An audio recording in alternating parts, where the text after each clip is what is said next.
পরশুরাম ব্রাহ্মণের ঘরে জন্মেছিলেন বটে, কিন্তু তার মন ছিল ক্ষত্রিয়ের মতো কঠিন। সে যে কিরূপ কঠিন তার পরিচয় একটা ঘটনাতেই পাওয়া গিয়েছিল। কোনো কারণে একদিন রেণুকার ওপর যমদগ্নি মুনির বড়ই ভয়ানক রাগ হয়। রাগে তিনি একেবারে পাগলের মতো হয়ে পুত্রদেরকে বললেন, তোমরা এখনই রেণুকাকে বধ করো। রুমন্নান, সুসেন, বসু, বিশ্বা বসু এদের কেউই এমন অস্বাভাবিক নিষ্ঠুর কাজ করতে সম্মত হলেন না। কিন্তু পরশুরাম পিতার আজ্ঞামাত্র কুড়ুল দিয়ে তার মায়ের মাথা কেটে ফেললেন। যমদগ্নি তখন ক্রোধ ভরে শাপ দিয়ে রুমন্নান, সুসেন, বসু এবং বিশ্বা বসুকে পশু করে দিলেন। পরশুরামকে তিনি বললেন, বৎস, আমার কথায় তুমি বড়ই কঠিন কাজ করেছ, এখন তোমার যেমন ইচ্ছে বর প্রার্থনা করো। এ কথায় পরশুরাম বললেন, বাবা, যদি তুষ্ট হয়ে থাকেন তবে মাকে বাঁচিয়ে দিন, আর দাদাদেরকে আবার ভালো করে দিন। যমদগ্নি বললেন, আচ্ছা তাই হোক, তুমি আর কি চাও? পরশুরাম বললেন, আমি যে মাকে বধ করেছিলাম এ কথা যেন তার মনে না থাকে, আর এর জন্য যেন আমার পাপ না হয়। যমদগ্নি বললেন, আচ্ছা তাই হোক, তুমি আর কি চাও? পরশুরাম বললেন, আমি যেন অমর হই, আর পৃথিবীতে যত বীর আছে সকলের চেয়ে বড় হই। যমদগ্নি বললেন, আচ্ছা তাই হবে। এরপর একদিন যমদগ্নির পুত্রেরা আশ্রম থেকে বাইরে গেছেন। এমন সময় হৈহয়ের রাজা কার্তবীর্য সেখানে এসে উপস্থিত হলেন। এই কার্তবীর্য বড়ই ভয়ঙ্কর লোক ছিলেন। এর আসল নাম অর্জুন, পিতার নাম কৃতবীর্য। এই জন্যই লোকে একে কার্তবীর্যার্জুন অথবা শুধু কার্তবীর্য বলে ডাকত। সাধারণ মানুষের দুটি বই হাত থাকে না, কিন্তু এর ছিল 1000টি হাত। এই 1000 হাতে 1000 অস্ত্র নিয়ে ইনি যখন যুদ্ধ করতেন তখন এর সামনে টিকে থাকা কিরকম কঠিন হতো বুঝতেই পারো। তাতে আবার দত্তাত্রেয়র বরে তিনি এমন একখানি রথ পেয়েছিলেন যে তাকে জল, স্থল, আকাশ, পাতাল যেখান দিয়ে বলা হতো সেখান দিয়েই সে গড়গড় করে চলত। এমন লোক যদি দুষ্ট হয় তবে সকলেই তাকে ভয় করে। তাই দেবতারা অবধি কার্তবীর্যকে দেখলে দূর থেকেই পালিয়ে যেতেন। এ হেন অদ্ভুত লোক আশ্রমে এসে উপস্থিত হয়েছেন, অথচ কেবল যমদগ্নি আর রেণুকা ছাড়া তার সমাদর করবার কেউই নেই। রেণুকা নিতান্ত ব্যস্ত হয়ে তার যথাশক্তি রাজাকে বিশ্রাম করতে বলে কুশল মঙ্গল জিজ্ঞাসা প্রভৃতি করলেন বটে, কিন্তু তাঁর সে আদর রাজা গ্রাহ্যই করলেন না। তার বদলে তিনি আশ্রমের গাছপালা ভেঙে বলপূর্বক মহর্ষির হোমধেনুর অর্থাৎ হোমের গরুর বাছুরটিকে নিয়ে চলে গেলেন।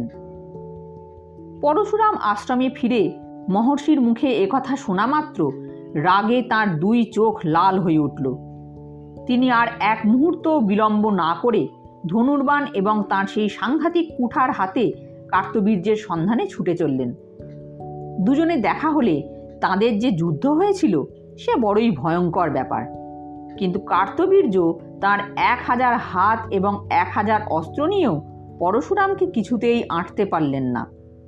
পরশুরামের পরশু দেখতে দেখতে তার সেই 1000 হাত শুদ্ধ তাকে কেটে খণ্ড খণ্ড করল। কার্তবীর্যের মৃত্যুর সংবাদ শুনে তার পুত্রদের যে ভয়ানক রাগ হবে এটা আশ্চর্যের নয়। সুতরাং তারা তখন থেকেই এর প্রতিশোধ নেবার সুযোগ খুঁজতে লাগলো।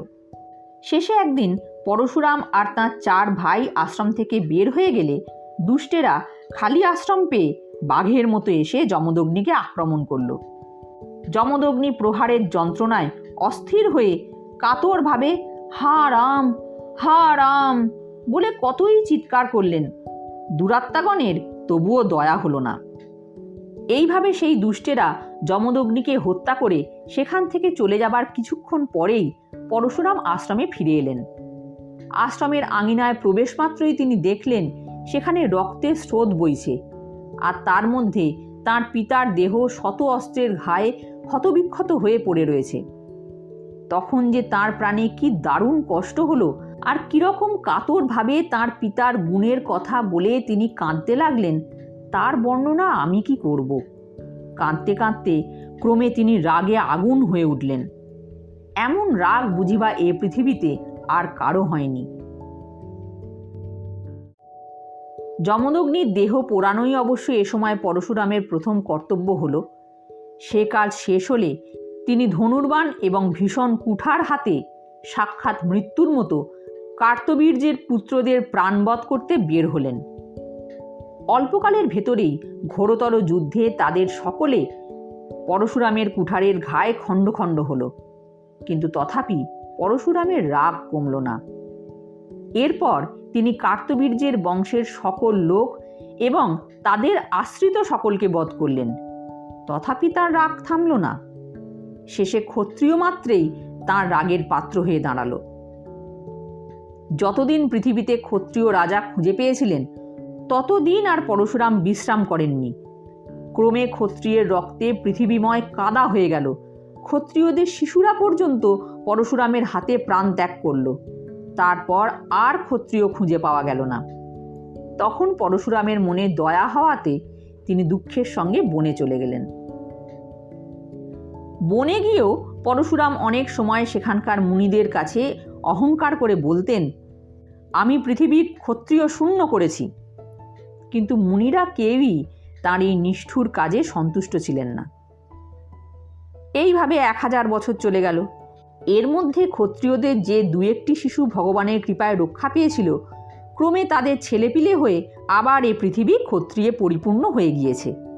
এমন সময় একদিন বিশ্বামিত্রের পৌত্র পরাবসু পরশুরামকে নিন্দা করে বললেন, তুমি যে ক্ষত্রিয় শেষ করেছো বলে এত বড়াই করে থাকো, কই আবার তো দেখছি পৃথিবী ক্ষত্রিয়ে পরিপূর্ণ হয়ে গেছে।